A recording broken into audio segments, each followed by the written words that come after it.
high definition relationship where we help you to connect the dots. I'm Pastor Tony. I think you need to know this. One of the most devastating feelings I think that you can go through and pass through in a relationship. Oh man, this is it's very difficult to recover from this particular feeling. I think it's at least in the top three feelings when it comes to negative feelings in a relationship. It's humiliating, it's defeating. That emotion is the emotion of rejection. I believe rejection is just difficult, man, because rejection cuts at the core of your value and your identity of who you are, especially when the rejection is coming from a person that you previously had a connection with, a bond with, and you've had great unity with that person. And that's why when it comes in a very difficult and devastating way, a very defeating way. And my wife and I, we've had the opportunity to deal and talk with and counsel with couples, but this emotion is really devastating. It's a negative emotion. There are others, but this is a very devastating emotion. We've seen people recover from it, but it takes a lot of work, and you gotta want to. You gotta want to. But it's so difficult, and sometimes. Let me just give a definition of it. Let's just see if we can get into the raw feelings of rejection, because rejection is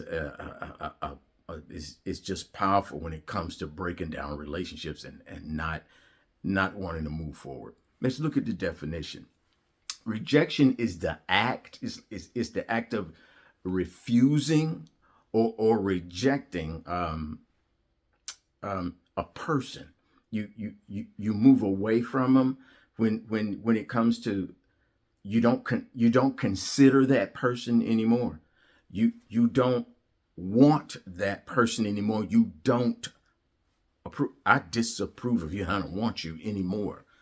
That is such a devastating feeling when you're not wanted by anybody. Okay, and it's usually accompanied by its cousins, the three uns, I call them. You start feeling unloved.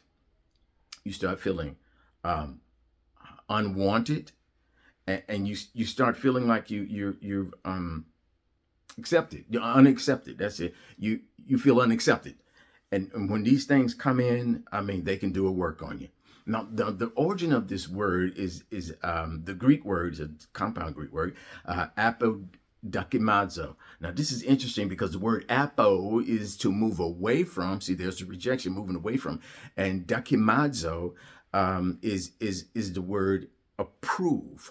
So you're moving away from an approval anymore. You're not going to approve of this anymore. And God knows this is tough because he experienced it himself in the Garden of Eden in the 3rd chapter of Genesis, where he did everything for them. Look, here's the earth. You can take dominion, do what you want to do with it.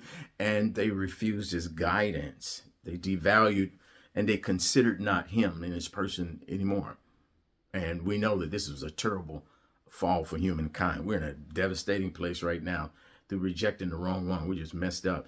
But Jesus understands this also, because he was rejected. He was put on the cross, died for the sins. And there are people who don't even accept that. They don't accept that God worked through Jesus Christ. And I think one of the scriptures in Matthew, the 21st chapter, the 42nd verse, around 42nd verse, it said that he was the stone that the builders rejected. He was the chief cornerstone to help people in life and relationships. But the people who were trying to build their life, you and I, he was rejected.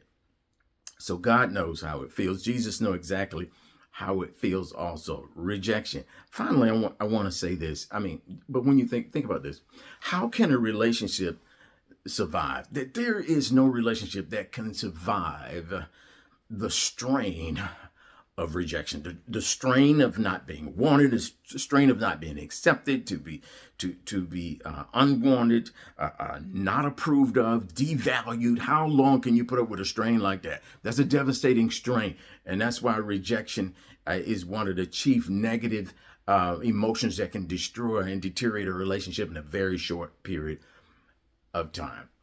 Now, let me say this as we begin to close out. Finally, to be rejected, it means to be cast aside, to be cast off, and to be cast away, to be thrown away as having no value. And this is why rejection is so devastating. But God has given us a promise when it comes to rejection. He's given us a promise. He has. And we'll begin to talk about that so we can get some perspective on what do you do when you're rejected, you feel flat, unaccepted, you feel like you're devalued. Where do you go from there? Well, the first place you want to go is the promise that God has given those who feel rejected. And that's what we'll look at the next time. Hey, I wanted to share this with you because this thing, the rejection, I just thought maybe you needed to know.